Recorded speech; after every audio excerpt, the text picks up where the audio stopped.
guys. We are here from Amuze Records Studios, and sorry, uh, there was a glitch. We are here from Amuze Records Studios. I'm Arijit, and we have Rahul Guha Roy as our chief guest. We have our biggest release so far of the year. His solo album that we are releasing today. It's called Portraiture, Rahul Guha Roy live across Calcutta. I would like to begin this with the thing that it took us quite a lot of time to actually record the album, and previously we didn't have any idea about what we are going to do with the archive, but then rest is the story that you're going to hear from Mr. Guha Roy. So I will ask you, what's the story behind this album? I mean, I have recorded this, I know, but what is your story about the album? What makes you go for a cover album when you're at the peak of your career, successfully pulling off parallel musical projects like Cassini's Division, Lim and the Hellhounds, and many more, like solo acts? Yeah, actually, like, see, I mean, it's not my music, your music, or that kind of thing. I'm a singer-songwriter, but a part of that process of becoming what you term as being a successful singer-songwriter with various acts, it has to come from somewhere, right? Nothing comes from a vacuum. Sure. Right, so before we started writing our own songs, right from the time we started listening to music in our childhood, for example, Exactly. We listened to other people's compositions and songs and tunes. And what we did initially was learn how to actually perform those songs or pick them up and try to do whatever justice we can to them in whichever way we can. So I have been playing songs by other artists from God knows, man, way back when. I don't even remember. Yeah, like when I really got into music when I was living in Arusha in Tanzania. So there was the local Sukos music. A lot of it comes from, the influence is actually from Congo. And so Tanzanian rumba, that kind of thing, which was big at that time. Yes, absolutely. And then, of course, we were listening to everything from Beatles to Elvis Presley and Boney M. Some of that stuff, most of it, in fact, came from my father's record and then later on cassette collection. You mean vinyls? Yeah, vinyls. And then when the age of cassette tapes came about, yeah, that was how I picked up that music. So as you know, because you've been following me around town recording my shows, see, when you go to a cafe or a pub and when you're not playing as a big name act, like for example Cassini's Division or something like that, then what you're actually doing is you're entertaining people with not just your songs, you're also singing a lot of other songs. But then, you know, copyright issues and a lot of other things makes it very difficult for an artist, especially someone in Asia, in Calcutta, India, anywhere, to actually be able to put out cover versions. Absolutely. It entails a lot of that. See, some of the stuff like that's on Portraiture. For example, our folk songs or Negro spirituals, and they're probably we don't know about the writers, it's anonymous. So for that kind of song, it's not a problem. But if you're recording other people, then you'll have to go into copyright issues as well. And those can be quite tricky. So I've never really got it. And the other thing is, I mean, this project is equally about you because you invested your time, your effort, your sweat, everything, traveling around the city, recording me in different situations. Well, thank you for that. In different kinds of weather. I remember one of them was just after a storm. Yeah. So, yeah. Yes, I remember that. It was GD Block Park. Very crazy. Yes. So, because you wanted to record that. Yes. I said, yeah, absolutely. sure. Let's go ahead and do it. We'll sort out other issues like copyrights later. And I'm hoping we've really sorted them out well. We don't fall into any trouble. Yes. Okay, I just should mention that we have received, we had requested Bob Dylan, because there is one song of very popular song, One More Cup of Coffee by Bob Dylan. And we have requested Dylan's record label, which is called Ram's Horn Music, to give us the copyright. And they had happily done that, and they were very enthusiastic about it. They had praised our work, and the person Jeff from the record label, he had personally written us a mail and appreciated the thing. So, well, I don't think that we are going to have any more problems. So, when speaking about covering other songwriters, I would say that how would you describe yourself as a musician? Because you are a singer-songwriter. Yeah. And when you perform original compositions and when you perform cover repertoires, so how do you describe these two avatars? Because I have seen you in these two avatars, and sometimes on a same platform when you perform your own numbers and when you perform covers. So how do you feel? What do you feel as a musician? Well, at one level it's the same because it's just music you're performing, just a song you're singing. But of course it's different.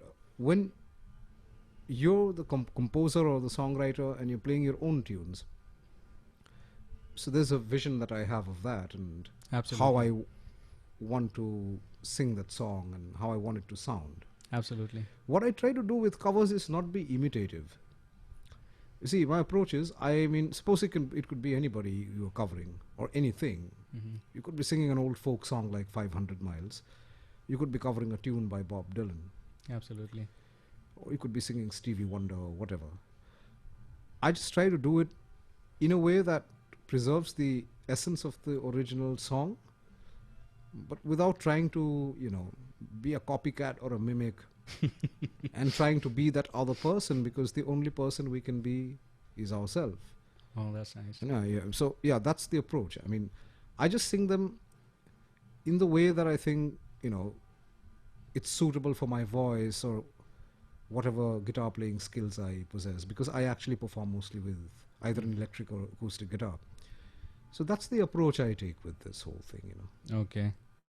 So let's hear something from the album for the audience, because I have heard the tunes more than 1,000 times, but I'm sure the audience would love to hear something from the album.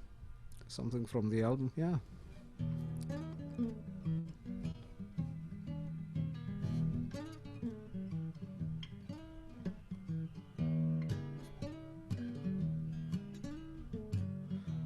Like, for example, this is the only original tune in this album. Yes, So absolutely. I'll start with that. No? This is Sure. called Needy Blues. Needy Blues, yes.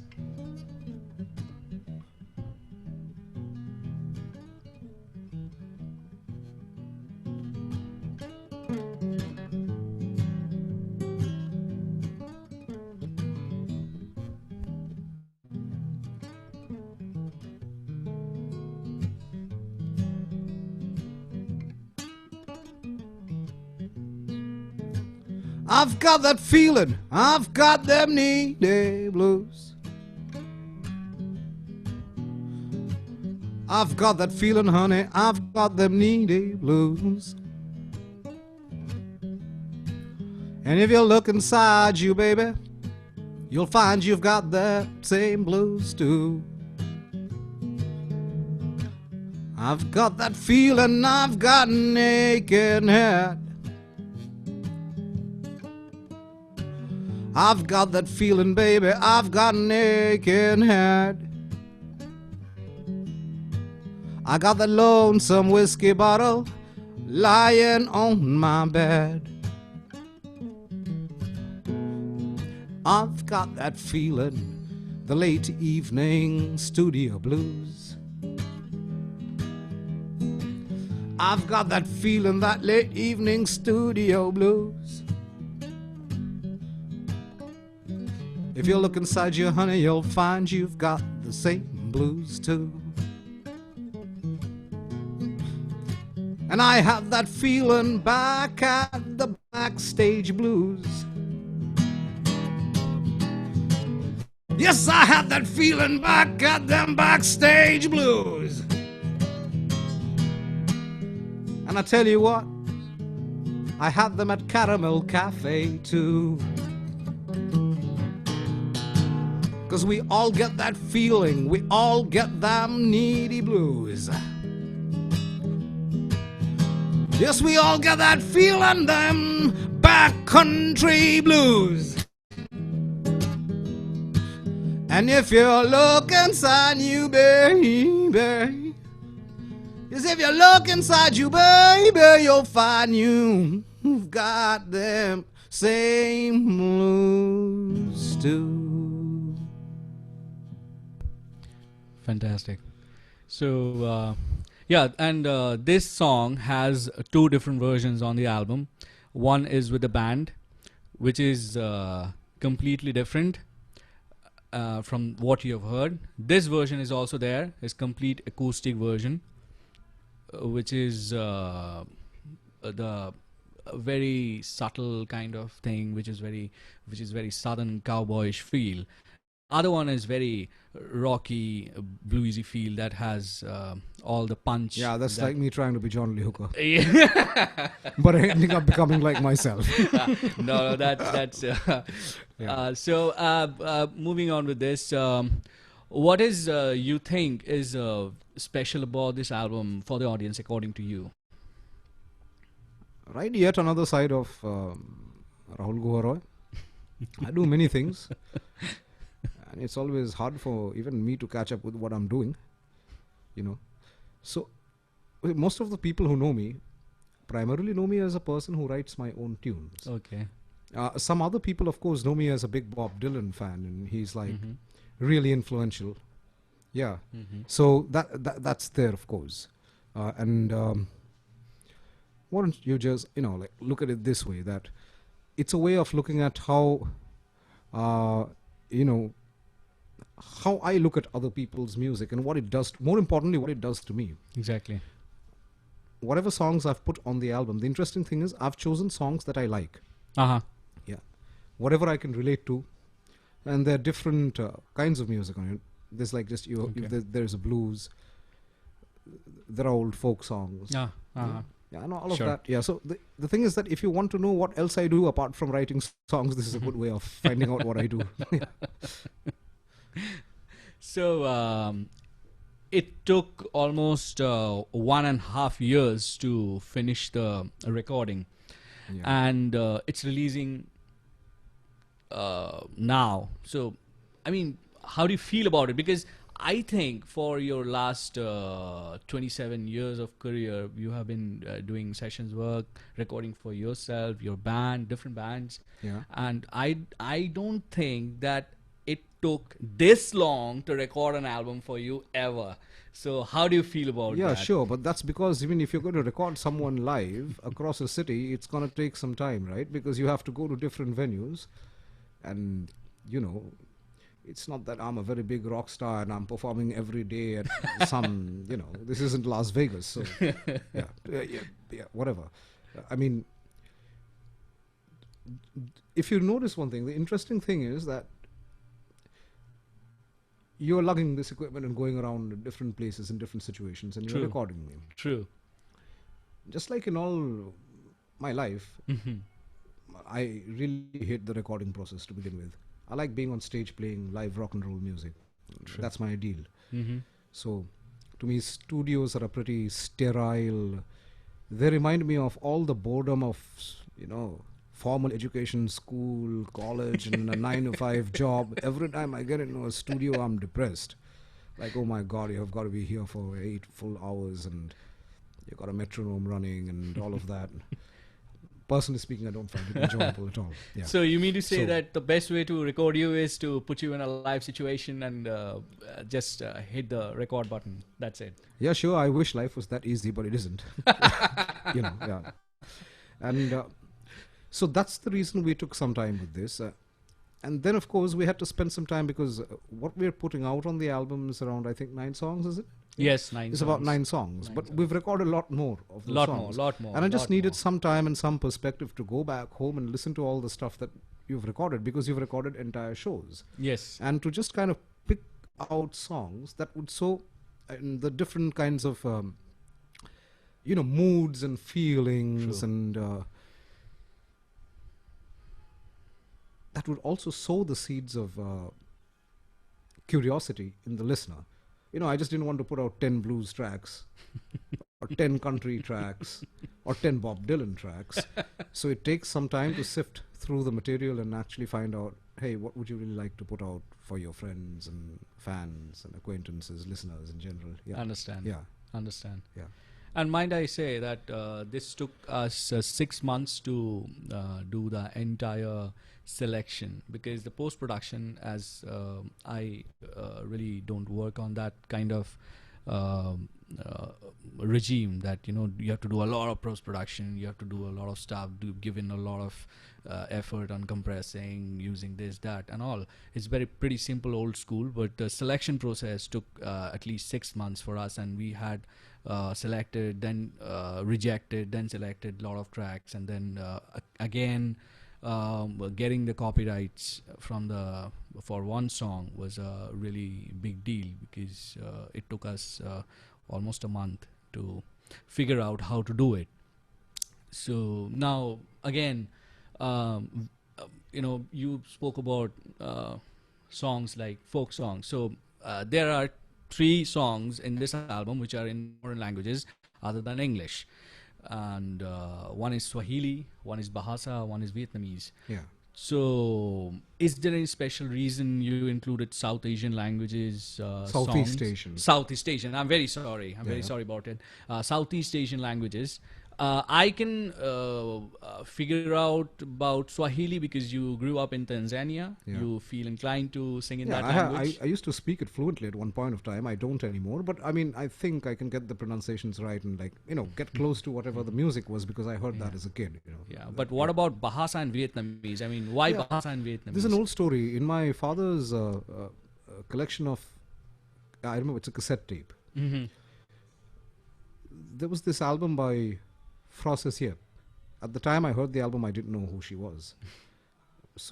But Frances Yip is one of Hong Kong's legendary singers and performers from the 60s right till the 80s, right? Mm-hmm. And the thing with her is that one side of the cassette had all the English songs which she was covering, including Frank Sinatra and people like that. And the other side, the B side, she's stunning. She can sing in many languages.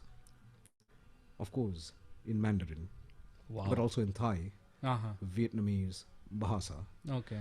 So there were 2 particular songs that I really liked on that album of hers. Mm-hmm. And if I remember correctly, actually, that was an album which was sponsored by Cathay Pacific Airlines to promote their music worldwide in aeroplanes. Wow. Yeah. So these 2 songs kind of, I mean, I like some of her other stuff, her Mandarin and Thai songs, but these 2 songs I really liked. And as you know that I've never recorded, this is the first time in my life, as you said, that I've recorded in any other language other than English. Mm-hmm. The Swahili bit, yeah, of course, that's natural. You pointed that out as well.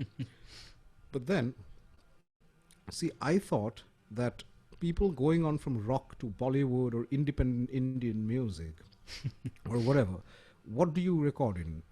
You come from a background of listening to Western music, rock, pop, whatever, and then you get into either Indian Urdu or in one of the prominent regional languages, Bengali, Assamese, South Indian languages.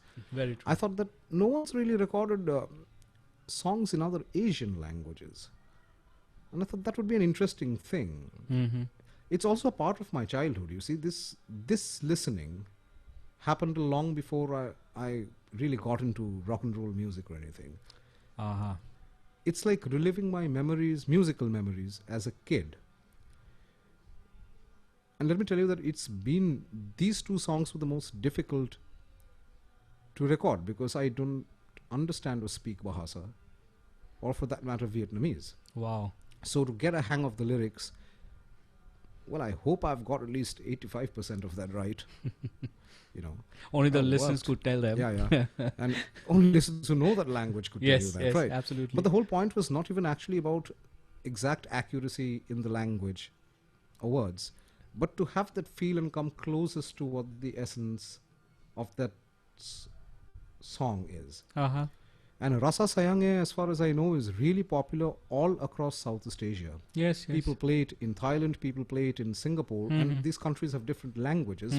So it's a song that has transcended language barriers. And it has many different versions with many different lyrics. Yes. As you know, I'm trying to sing the Francis Yep version as far as the lyrics are concerned. Okay. But having gone online, I noticed that there are many variants. Uh-huh. So because it's a popular folk song, it's sung in one way in Indonesia and another way in Malaysia. Malaysia, okay. So that's the reason behind why I included these tracks as part of this live portrait. Wow, that's very nice. So now I would want to ask a very cheesy question. Now, how did you feel when we have received the permission from Ram's Horns Music for using Bob Dylan's One More Cup of Coffee? Elated. It's just one word for it. You know, he's my hero. I do not want to use the word idol because that somehow reminds you of American Idol, Indian Idol. And it's just very shallow, right?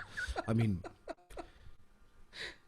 to me, he's a poet and songsmith of the highest order. Yes, absolutely. And actually legally able to record his work, which is what we are talking about here. Because, frankly speaking, if you ask me, I was very skeptical whether they'd ever give us any permission to have that song on the record. You know, because they're really big people. Even the word big person for Bob Dylan, yeah. You know, I don't think Bob Dylan's God. I just think he's truly awesome. Yeah, and it's an honor, a privilege to have been able to put a song of his that I've covered on this recording. That particular sentence, Bob Dylan says, "Not God, he's truly awesome." It's also on the album, but only if you buy the special edition, because he was very kind enough to share his. It's a kind of I would say it's a kind of his portraiture. That's why the album is named Portraiture, because it's his life, his way of life, how he lives life, how he thinks about music, what he feels about music. That's what is there. It's all there in that album. So we also included some narratives graphically, in writing, about his vision, his way of life. So there is a limited edition, 100 copies, which carries that booklet, which you can get from us, which has those narratives. So now, before we sign off to the songs part of the performance or this event, I would ask you one question, which is kind of it's my promotion, I would say. It's a very typical question. On several occasions, you have done many recording sessions with me in last 2 years that we have been working. And might I say that you mentioned that you feel very comfortable working with me. Yeah, because the first thing is this is a house and not a studio. Just in case you guys didn't know, I think you can tell, right? Yeah, which means I don't have studio jitterbugs. It doesn't depress me. I don't see you looking at the watch when you're working with me. No, to me, just like a space where I can come and be myself and record music. So what is the difference? No, excuse me for saying so, but I think this is the whole purpose why studios were created, to make musicians feel comfortable, not to make musicians feel like, you know, they're going to work. I'll tell you, I personally, I think I like just being like an old hippie or bohemian or whatever and come in. I don't really take music all that seriously and then think that it's a huge amount of work. Oh, I've got workload today, you know. I've got to go and work. The reason I gave up my job was because I didn't want to work. I wanted to play rock and roll. True. That's the way of living that I'm interested in. I think you know this before. I've worked in advertising for a considerably long time. I've worked with journalism. And I've done different things. I still am associated with those things. But I hate office and I hate that concept of living like that 9 to 5. You know, So I don't want to do that way of life. So coming here is easier for me because, I can go out, have a cigarette, come back, sit down, and it's very relaxing. So it's not that this necessarily has to work for everybody. I'm trying to explain something here. Some people take up music as a profession and they're absolutely professional about it, looking at the clock and how much money they're earning from whatever they're doing. But that's not how I grew up with music. I'm just a serious hobbyist with it. So it's much easier to record in a home because you don't get that stifling feeling of, the studio. So you mean to say that studio has to be built in a way, and musicians like you has to be treated in a way so that they don't feel that they're actually in a studio while they're actually in a studio. Yeah, quite right. And it's not just how the studio is built. I'm sure you can create great architects who can construct studios like that look like your living room. Yes, absolutely. They do that in the United States and in other countries. That's one thing. That's London one aspect of it. London, but the other thing is the person you're working with. I think you make me feel very relaxed. And when I'm relaxed, I'm happier doing the stuff I'm doing. That's an equally important ingredient in the mix. True. So we shall move to the songs part. Play something. Yeah, I'll play something. I'll do, as we all saying, you have recorded me in many situations across the town. So we've put some of that on the record. Yes. So I wouldn't like to really repeat myself and sing those songs tonight for you. Yes. I'll just sing 2 songs.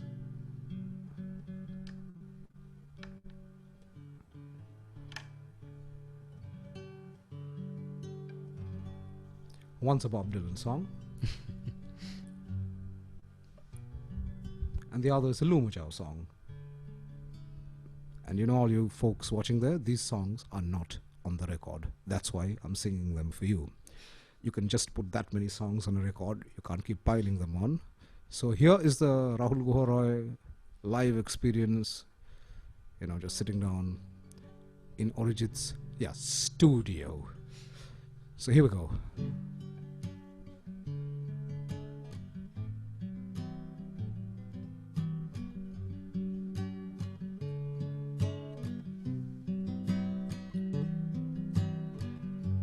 Mama, take this badge of me, 'cause I can't choose it anymore.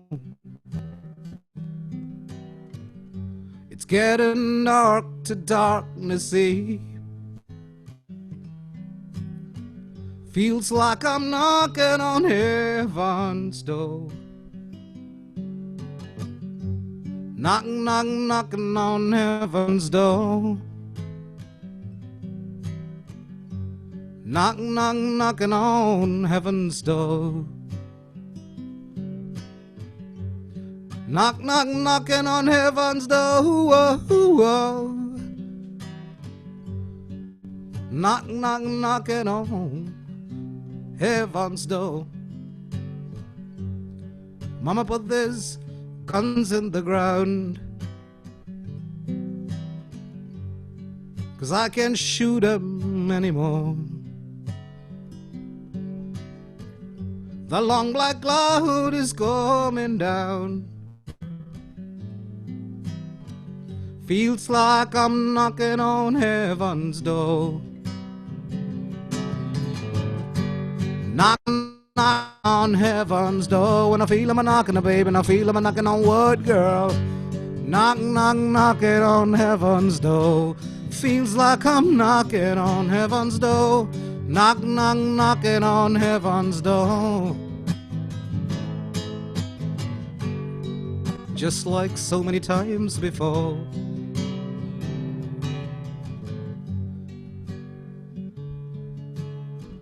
There's just one thing I have to say. We live in very difficult and violent times.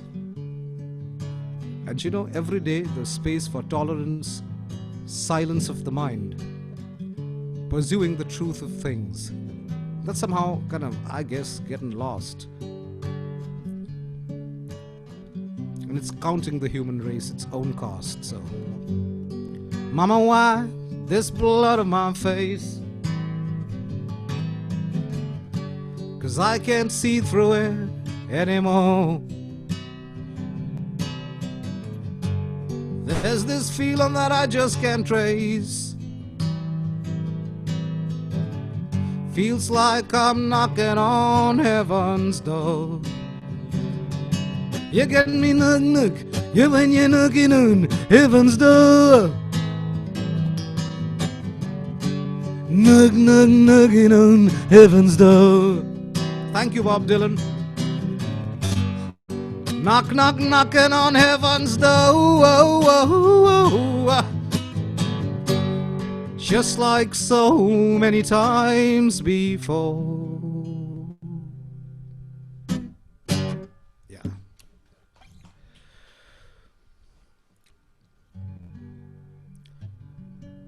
I'll just say a few things about Lumajao. Of course, people like Bob Dylan, Neil Young, Van Morrison, and there are many others. They continue to inspire people all across the world. It's not just that they inspired me. And that's an ongoing process. But it's very important to see we are Indians and we live here. To have someone who lives in your town, in your immediate situation, and you look at that man, could have been a woman as well. Gender is not important. You look at that person and you feel inspired to write songs, to spend a meaningful time with people, with your friends, with whoever. Maybe you can fight with them, you can have differences, you can have whatever, but it's a meaningful time. Yeah, that's what I learned from Lumajao. I have no words to say just how much I respect him as an artist, a performer, as a human being. This is one of my favorite songs. It's called Sea of Sorrow. When I was young, much younger than now, I learned to swear, I took a vow. I was so very young in my mind, but I've learned to leave the past behind. I've known hunger since I was 10.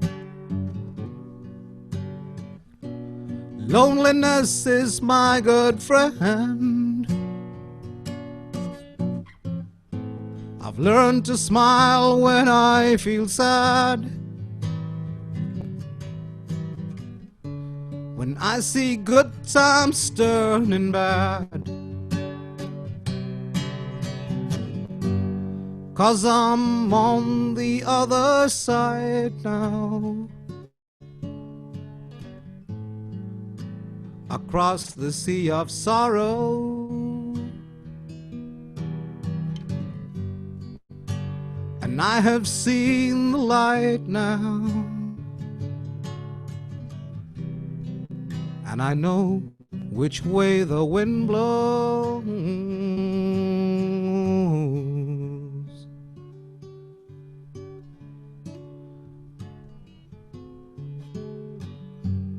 I've known love and hatred too.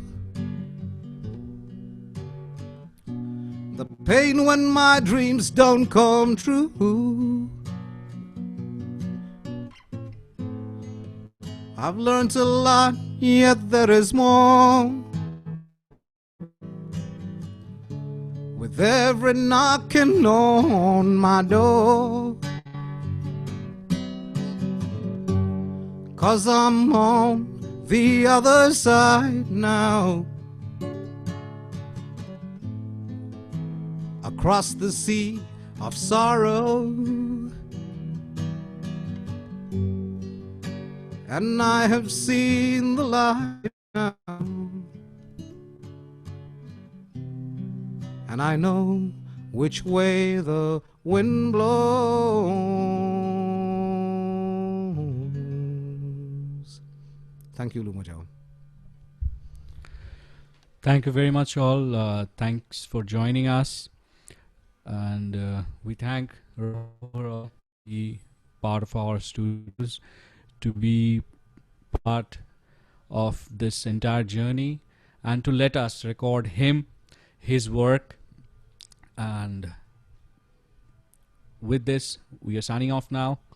and we'll probably join you with some other band, with some other webcast. Thank you very much. Thank you, Arijit, actually, for this whole project. And we need to thank the people who keep musicians like me working and ticking and having a career. That is each and every of you who's listening to this, and each and every who and support me by buying this album. Thank you very much for your continued help for over 27 years. I'm very grateful to you always. Thank you very much.